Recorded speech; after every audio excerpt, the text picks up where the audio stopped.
Good morning students. Welcome back to our channel UGC NET Political Science.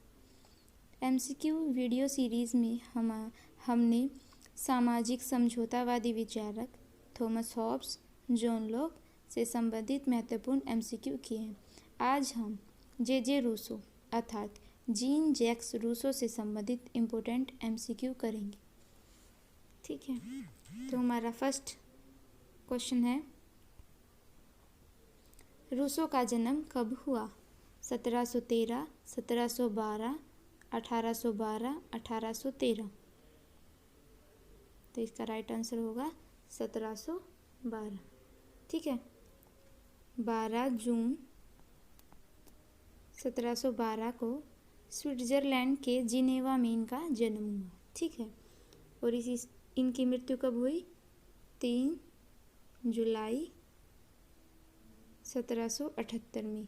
ठीक है, France के Paris में इनकी मृत्यु हुई थी। ठीक है, और जन्म हुआ था जिनेवा में। नेक्स्ट देखिए, जो इनकी रचनाएं हैं इनसे महत्वपूर्ण क्वेश्चन बनते हैं और इनके प्रकाशन जो वर्ष है उसके अनुसार क्रम में लगाने का भी प्रश्न आता है। ठीक है, तो देखिए, फर्स्ट इनकी बुक है discourses on the science and arts 1750 में। ठीक है, देखिए इनका जो प्रकाशन वर्ष है वो कहीं 51 दे रखा है। ठीक है, 1751 भी।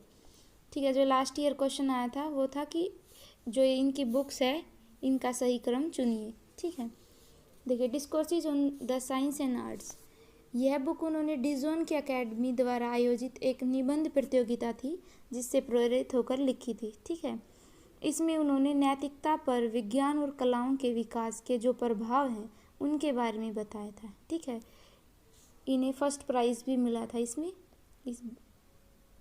ठीक है, नेक्स्ट है discourses on the origin and bases of inequality among man 1754 में।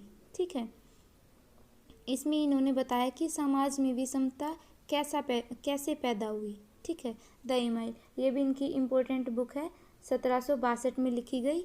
ये शिक्षा से संबंधित ग्रंथ है। ठीक है, देखिए इस बुक के प्रकाशन के समय काफ़ी समस्याओं का सामना करना पड़ा था रूसो को, क्योंकि यह पुस्तक इस बात पर काफ़ी जोर देती है कि बाल शिक्षा को पादरियों से दूर रखा जाए। ठीक है, कहने का मतलब है कि किशोर अवस्था तक बच्चों को जो धार्मिक शिक्षा है वो न दी जाए। इस बात पर इन्होंने इस पुस्तक में जोर दिया है। लेकिन देखिए इस बुक के बाद जो फ्रांस की संसद थी उन्हें बंदी बनाने का आदेश दिया था रूसो को। ठीक है, और जो जिनेवा की परिषद थी उसने इस पुस्तक को जलाने का आदेश भी दिया था, क्योंकि उनका मानना था कि यह धर्म विरोधी है। ठीक है, इसलिए नेक्स्ट है डिस्कोर्सेज ऑन पॉलिटिकल इकोनॉमी 1755। ठीक है, नेक्स्ट इम्पोर्टेंट बुक है सोशल कॉन्ट्रैक्ट 1762 में लिखी गई थी ये। ठीक है, इसमें इन्होंने क्या है जो ये राजनीति की सर्वोत्तम रचना मानी जाती है। ठीक है, राजनीतिक विज्ञान की। इसमें रूसो ने सामाजिक समझौते का पूरा वर्णन किया है। ठीक है, कि मानव स्वभाव कैसा था, प्राकृतिक अवस्था कैसी थी, सामाजिक समझौता कैसे हुआ, उसका स्वरूप कैसा था, फिर उसके परिणाम क्या हुए, इन सब का वर्णन किया है। ठीक है, नेक्स्ट राष्ट्रवाद के विचार का सैद्धांतिक जन्मदाता किसे माना जाता है? John Locke, Rousseau, J.S. Mill, Hobbes. तो इसका राइट आंसर होगा रूसो। ठीक है, नेक्स्ट रूसो ने संप्रभुता को कैसा बताया है? अदेय, असीमित, अविभाज्य, उपयुक्त सभी। तो इसका राइट आंसर होगा उपयुक्त सभी। उन्हें संप्रभुता के बारे में बताया कि वह अदेय है, असीमित है, अविभाज्य है। ठीक है, नेक्स्ट है रूसो ने सोशल कॉन्ट्रैक्ट में मनुष्य की स्वतंत्रता के बारे में क्या कहा है? कि मनुष्य कैसा था? मनुष्य स्वतंत्र था, स्वतंत्र नहीं था, मनुष्य स्वतंत्र जन्मा है लेकिन स्वतंत्र ही जंजीरों से जकड़ा हुआ है, कुछ नहीं कहा। ठीक है, तो बताइए इसका राइट आंसर होगा, उन्होंने कहा है कि मनुष्य स्वतंत्र जन्मा है लेकिन वह जंजीरों से जकड़ा हुआ है हर जगह। ठीक है, इस पर इम्पोर्टेंट क्वेश्चन भी बनता है कई बार। नेक्स्ट, रूसो को प्रकृति का शिशु किसने कहा है? Sabine, Tolman, McPherson, Maxey. तो इसका राइट आंसर होगा मैक्सी। मैक्सी के द्वारा रूसो को क्या कहा गया है? प्रकृति का शिशु। नेक्स्ट, किसने रूसो की सामान्य इच्छा को लेवियथन का कटा सिर कहा है? ठीक है, मैक्सी, सेबाइन, हंसा, मैकफर्सन। देखिए किसके द्वारा कहा गया कि जो लेवियथन का कटा हुआ सिर ही रूसो की सामान्य इच्छा है। ठीक है, ये किसने कहा है? इसका राइट आंसर होगा हंसा। ठीक है, नेक्स्ट, रूसो के अनुसार मानव में कितने प्रकार की इच्छाएं होती हैं?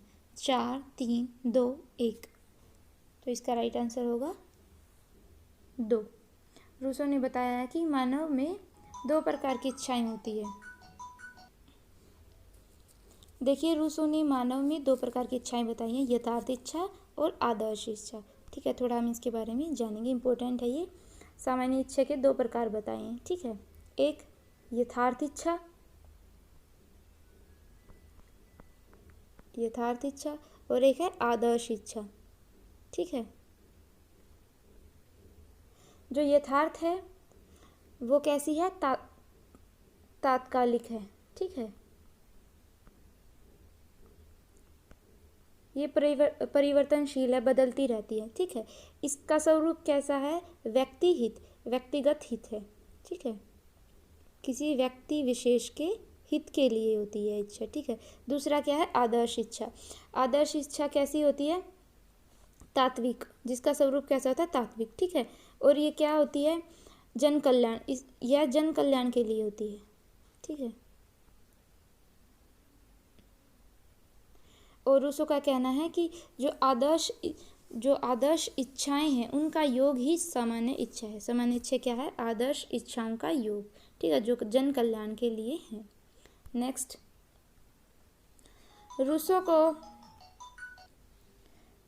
रूसो की किस रचना के लिए डिजोन की अकादमी ने प्रथम पुरस्कार दिया था?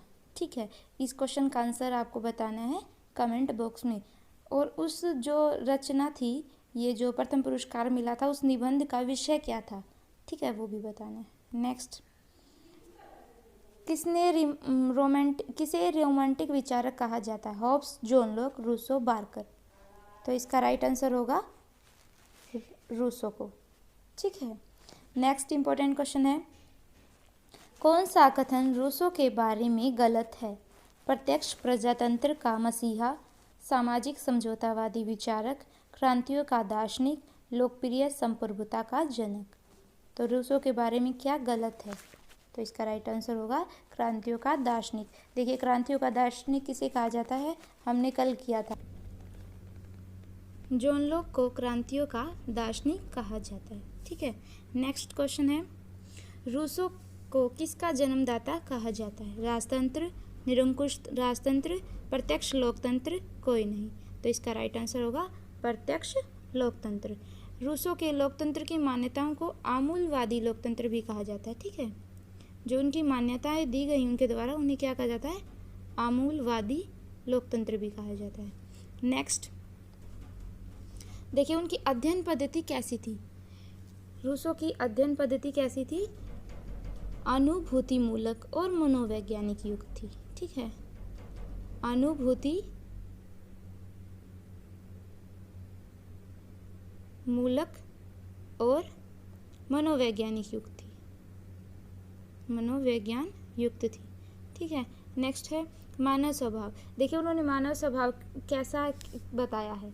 ठीक है, उनके द्वारा प्रकृति अवस्था कैसे बताई गई और सामाजिक समझौता, उसके कारण स्वरूप कैसे, उसका परिणाम क्या था, इसके बारे में जानेंगे। ठीक है, मानव स्वभाव। देखिए स्टूडेंट्स, हॉब्स, जॉन लॉक और रूसो तीनों ने अपने विचार के माध्यम से सामाजिक समझौतावादी सिद्धांत का समर्थन किया है। ठीक है, लेकिन तीनों ने मानव स्वभाव, उनकी प्राकृतिक अवस्था और समझौते के स्वरूप में कहीं न कहीं थोड़े अलग विचार दिए हैं। ठीक है, देखिए जहाँ हॉब्स ने मानव स्वभाव के नकारात्मक पक्ष को बताते हुए उसे दुर्गुणी बताया है, वहीं जॉन लॉक ने सकारात्मक पक्ष को बताते हुए मानव को सहयोगी सद्गुणी माना है। ठीक है, इसी प्रकार रूसो ने भी मानव स्वभाव पर अपने विचार देते हुए कहा है कि मानव को दुर्गुण और सद्गुणों का मिश्रण माना उन्होंने। ठीक है, उसमें दुर्गुण भी है, वह बुरा भी है, लेकिन उसमें कुछ अच्छाई भी है, वो अच्छा भी है। ठीक है, उनका कहना है कि भ्रष्टाचार पाप मानव के जन्मजात दुष्टता का परिणाम नहीं है। देखिए, कला विज्ञान और संस्कृति ने उसे भ्रष्ट बनाया है, ऐसा मानना है रूसो का। ठीक है, मानव में सोचने समझने की योग्यता है तथा बुद्धि है, जिससे उसे पतन के मार्ग से हटाकर सद्मार्ग पर चलाया जा सकता है। ये रूसो ने कहा है। रूसो ने मानव स्वभाव की 2 प्रवृत्तियां बताई हैं। ठीक है, उन्होंने कहा कि मानव स्वभाव में 2 प्रवृत्तियां हैं। कौन सी है? आत्मरक्षा की प्रवृत्ति, आत्मरक्षा की, और सहानुभूति की। ठीक है, 2 प्रकार की प्रवृत्तियां बताई हैं। ठीक है, देखिए प्राकृतिक अवस्था के बारे में रूसो ने क्या कहा है कि उसके 3 चरण हैं। ठीक है, प्राकृतिक अवस्था के 3 चरण बताए हैं कि प्राकृतिक अवस्था 3 चरणों से होकर गुजरी है। ठीक है, पहले चरण में उन्होंने क्या कहा? प्रथम चरण में कि जो प्रथम चरण के मनुष्य थे वो उदात्त वन्य प्राणी थे। ठीक है, नोवेल सीवेज है, नोवेल इस शब्द का उन्होंने प्रयोग किया। ठीक है, वहाँ जो प्रथम चरण की अवस्था थी वो कैसी थी? शांतिमय थी और निष्पाप जीवन व्यतीत करता था मनुष्य उस समय में। ठीक है, दूसरा चरण बताया उन्होंने कि जनसंख्या में वृद्धि हुई, तर्क का उदय हुआ, तो आर्थिक प्रगति हुई। इससे क्या हुआ? मनुष्य में संपत्ति रखने की चाह जागृत हुई। तो कैसे स्वरूप हो गया? वहाँ की अवस्था कैसी होगी? पाप में होगी, मनुष्य अहंकारी होगा, स्वार्थी हो गया। ठीक है, फिर आया तीसरा चरण। प्राकृतिक अवस्था का तीसरा चरण में क्या था? कृषि कार्य करना शुरू किया, मनुष्य ने पशु पालने शुरू किए। ठीक है, और धातु की खोज हुई तो औजार बनाने शुरू किए, जिससे क्या हुआ कि तीव्र असमानता आने लगी। ठीक है, गरीब और अमीर की जो बीच की खाई थी वो चौड़ी होने लगी। ठीक है, इससे क्या हुआ? अराजकता फैलने लगी, संघर्ष होने लगा, लोगों में चोरी, कलह, भय, हत्या ऐसा वातावरण बन गया, जिसके कारण लोगों ने जो सामाजिक समझौता था उसके द्वारा एक नए सामाजिक व्यवस्था की स्थापना करने के लिए बल दिया, सामाजिक समझौते पर। ठीक है, देखिए अब सामाजिक समझौता उसके कारण क्या हुए थे? जो प्राकृतिक अवस्था थी वो कैसी हो गई थी? अराजकता पूर्ण हो गई थी। ठीक है, जिससे एक नई सामाजिक व्यवस्था की स्थापना करना जो उनको भय से मुक्त करा सके, ठीक है, वो आवश्यक हो गया था लोगों के लिए। इसीलिए उन्होंने क्या किया था? सामाजिक समझौता किया था। ठीक है, देखिए और सामाजिक समझौते का स्वरूप कैसा था? द्विपक्षीय था, इसमें जनता भी थी, ठीक है, और एक संस्था भी थी जिसने समाज की व्यवस्था की स्थापना की थी। ठीक है, और रूसो ने मनुष्य को इस अराजकता को देखते हुए, जो तीसरे स्तर की जो प्राकृतिक अवस्था थी उसको देखते हुए रूसो ने कहा है कि प्रकृति की ओर लौटो, प्रकृति की ओर वापस चलने का उन्हें सलाह दी गई है रूसो के द्वारा। ठीक है, इसका सामाजिक समझौते का परिणाम क्या हुआ था?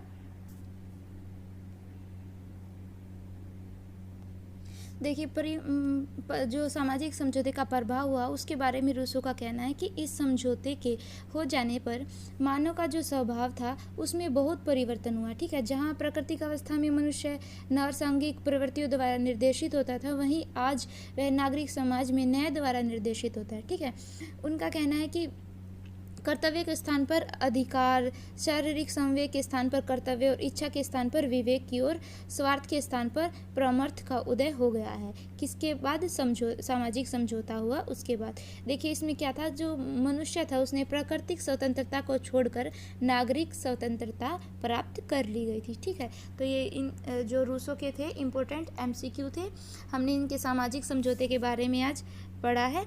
ठीक है, तो आज का हमारा टॉपिक इतना ही था। Thank you for watching our video. Please like and share and join our Telegram channel. Thank you.